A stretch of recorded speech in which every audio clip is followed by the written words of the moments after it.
چون بالا قید کردیم البته امیرجان است نسیمجان پهلوان است که دستاوردهای بلندی ورزشی ندارد. این پهلوان در حال معلوم است فعالیت این پهلوانی تا 90 کیلو. من نمیدونم تو کجا سرمربی تیم منتخب جمهوری تاجیکستان برای انتخاب کردن این پهلوانان است. اما خب این ورزش است بگذار امیرجان هنر خود را نشان دهد که با این رقیب یونانی خویش چیکار را انجام داده میتواند.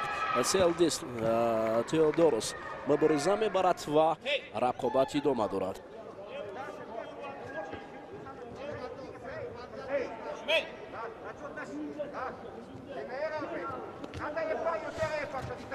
نبرد پهلوانان در اینجا ادامه دارد. یک شیدو برای امیرجان نسیمجان نشان دادند.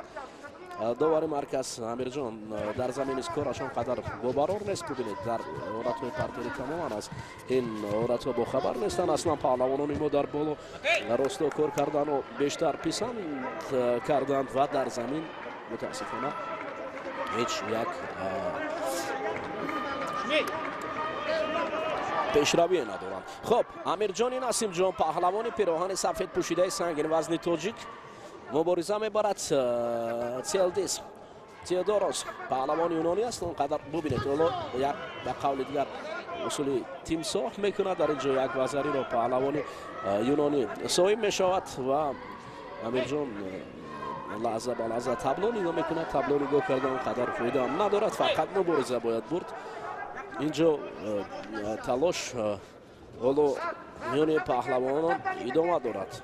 حدودی 100% اینجا کمفعالی پهلوانی ماست.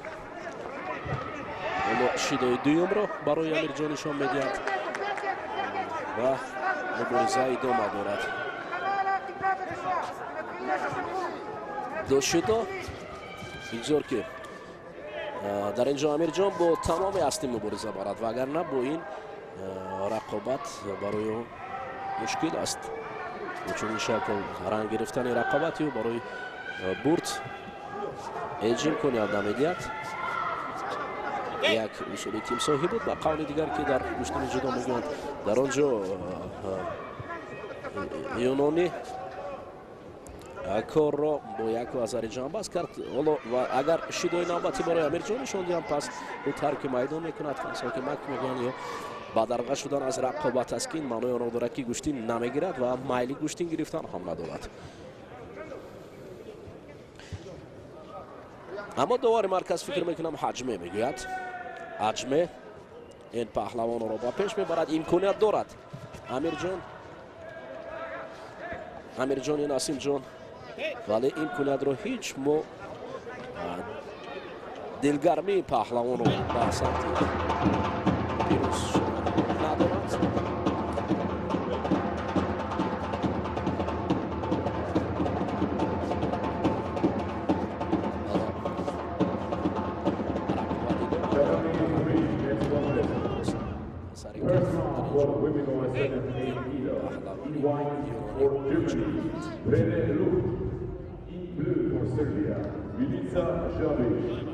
خانسا که ماکه امیرجان نسیمجان این پهلوانی ما که حدود 4 دقیقه تا گوشتی نمیگیرد و یک رقیبی که اونقدر دستاوردهای بزرگ ورزشی ندارد.